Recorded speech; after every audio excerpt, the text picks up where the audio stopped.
Unless you've been living under a rock for the past 3 years, you've probably at least heard of the Amazing Digital Circus. And it's also no secret that it has some amazing music, including from the fan base. And so I've taken it upon myself to pick out the 15 best songs from the Amazing Digital Circus. This is excluding any without lyrics, of course, and resultantly including all of the fan songs, because there aren't 15 songs in the actual show that have lyrics. And originally I was going to rank all the fan songs, but that brought up two problems. One, there's a lot, and I was scared of accidentally missing one. And two, it felt a bit mean-spirited to single out a more unprofessional fan song and say, yeah, this is the worst of the bunch. So yeah, you're only getting the top 15. This is the mostly positive critic speaking, and with that, let's get into the video. Caine, is this one of your NPCs, or is this a new sucker? Both Examination's fan songs feel really special in the fact that they feel completely canon despite being fan-made, and that perfectly shines in Wacky World. This song perfectly encapsulates the feel of the pilot with the fear of abstracting and being trapped juxtaposed with rather childish environments and happy music. It works in the exact same way the show did, and that's what makes it so amazing. The fact that it's not even the better of the two really shines through in its quality. I mean, no offense, Kinger, but I always thought you would be next. Thank you. I feel like a new character arrives in the circus and abstracts on the same day would really work as an idea for an episode, if it ran longer than its 9-episode run. Alas, the merry-go-round is the closest we'll get. Honestly, this is one of the better things to come from the fandom, and it accomplishes its concept so well in the song, along with having some clever wordplay like maze and amazing, trap and trapeze. It also has some cheeky pokes at the fourth wall, like how the new member is a self-insert and how this isn't canon. It just feels really well pulled together in a way that's fun to listen to. Do you have any of that stupid sauce left? Honestly, Zooble is severely ignored when it comes to fan songs. I had a hard time finding anything for her when I was looking, with the catchiest song I could find being made with generative AI. Setting aside the irony, Keep Spinning is the best man-made song I could find for Zooble, and it really works with how she doesn't like the way she looks. Honestly, the song really successfully depicts her body dysmorphia in a way that carries the song. And the backing track isn't too shabby either. Yeah, that's what everybody wants. A straight couple. Oh my. The idea behind A Little Bit Bad is basically what if Pomni and Jax switched personalities? It actually works better than you'd expect, and it really shows that Lizzie Freeman and Michael Kovac work really well as a duet. And while it doesn't have much to do with the show itself, beyond personality swapping two of its characters, it's catchy, and that's honestly why it's gotten so popular. And let's be real, it would be a crime to exclude it from this list. You just lie about everything, don't you? So apparently Michael Kovac can rap really well, and I think Therefore I Am is proof of that.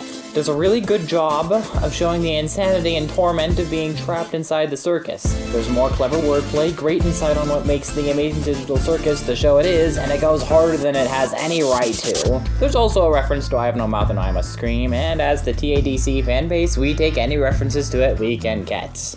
I don't even remember her name, honestly.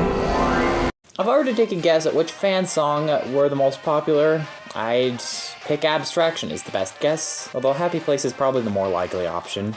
And it's not hard to see why people like Abstraction so much. Well, it isn't really my style, and I think the vocals can be a bit hard to hear over the music at times. I personally think it's one of the best representations of the slow descent into madness that leads into Abstraction of any fan-made song for TADC. It's just a really well-written song, and it could easily pass as canon. I don't like it as much, which is why it isn't higher, but hey, at least it made the list. It's called a manic episode, and you're getting 3 more seasons. Anyway. I know it technically functions more as a summary for episode 4, but I personally consider Do What I Say the best Gangle song. I'm probably in the minority on this one, though, since Cut the Rope and Wear the Mask seem to be more popular. I don't know, I guess I like that this one is actually sung by Gangle, and is a good representation of the emotions she goes throughout that episode. Episode 4 was quite obviously the peak of Gangle's characterization, and this song is a perfect condensed representation of that. Just her start as like this confident shift manager, but then her slow descent into, I don't know, back to her normal depressed self. On top of that, it's really catchy. I actually like the way the music flows. Zooble, look at this cool bee I drew! Even though Alex Ralkin doesn't sing in it, I think the best fan-made Caine song is Lover Without a Heart. Emphasis on the term fan-made. We'll get to another one later.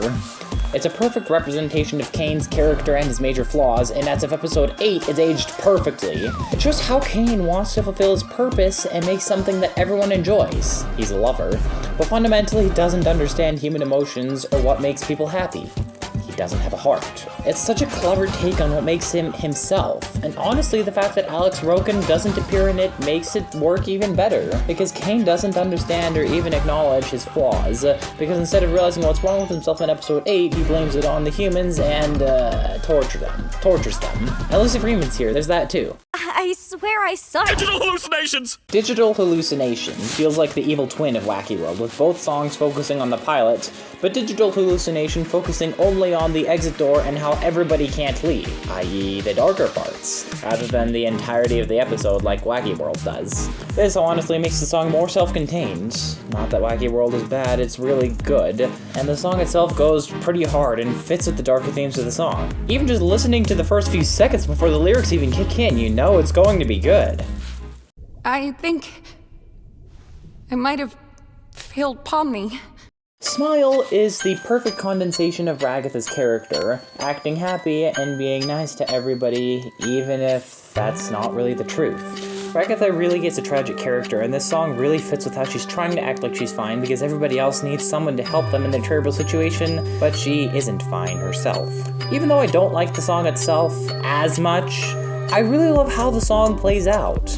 It feels like the perfect representation of how the song is supposed to play out, and it wouldn't have worked really with different music. It's well written, matches the music, and is there really anything more for me to say? You are my playthings, and I get joy out of making you suffer. I'm probably going to get a lot of backlash for this because there's a lot of Jack's songs, but I consider the definitive Jack song to be Knock Knock Who Cares. It's catchy, the music slaps, the lyrics are well chosen and encapsulate Jack's personality really well. Micah Kovac can sing, and as of episode 6, it's aged really well. Perfectly shows how Jax shoves everyone away and tries to convince himself that he doesn't need friends, and the song does a great job of showing that off. I understand that somebody likes a different song better, but I am dying on this hill. You parasite! Okay, I acknowledge Caine's Requiem and its accompanying song, Pop-Up, only exists to advertise TADC merch. But man, what a way to advertise stinking merch! It shows off the products in a way that isn't clunky by having the stuffies be the characters and having the song itself be a really catchy song about pop-up ads, matching with the advertising nature of the video itself. It features bits from the main theme and from the one who's running the show, and it all feels really well pulled together. The song makes me want to buy merch, that's how good it is. Well, how about we try not thinking about it? Okay, the best Kinger song is also the saddest song on this list, and it's Cherish in the Dark. It's about Kinger and Queenie and how, even though Queenie's gone, he will always love her, and even when he's crazy, he will always remember her in the dark, and her memory helps him keep going forward. Okay, I'm gonna go cry now. This is the saddest and one of the most beautiful The Amazing Digital Circus fan songs, and it perfectly encapsulates Kinger's tragedy of losing Queenie. And it's not as catchy or fun as a few of the others, but its softer feel makes it really work. I love this song. It's beautiful. Maybe I'm not getting through to you. When they gave Caine a villain song in episode 8, they really cooked. The one who's running the show perfectly shows how Caine has lost his cool and is trying to put the humans in their place, but is still trying to put on a good, entertaining show for everyone. The song doesn't sound very villainous, but it really fits Caine's personality and ringleader status. In terms of Deltarune, it's basically the It's TV Time of the Amazing Digital Circus soundtrack. Yeah, now, do I really need to talk about how good this song is? We're the Amazing Digital Circus fanbase. We love this song. Okay, for the first place, most good TADC fan songs are so well written that they fit right into the context of the show and could easily pass as canon. Happy Place was so well written that it actively predicted plot points in episodes 7 and 8. I mean, it's got everything. Things pulled directly from the show, good catchy music, well-written lyrics, great performances, and in the music video, fantastic animation. People flocked back to Happy Place when episode 8 came out purely because of how well it predicted the one who's running the show, and the torture scene. I don't know about anyone else, but I'm willing to crown Happy Place as the best Amazing Digital Circus song. But in the end, this is all just my stupid opinion. If yours differs, let me know in the comments. I'd love to hear what you have to say. Be sure to like, subscribe, and have a good day.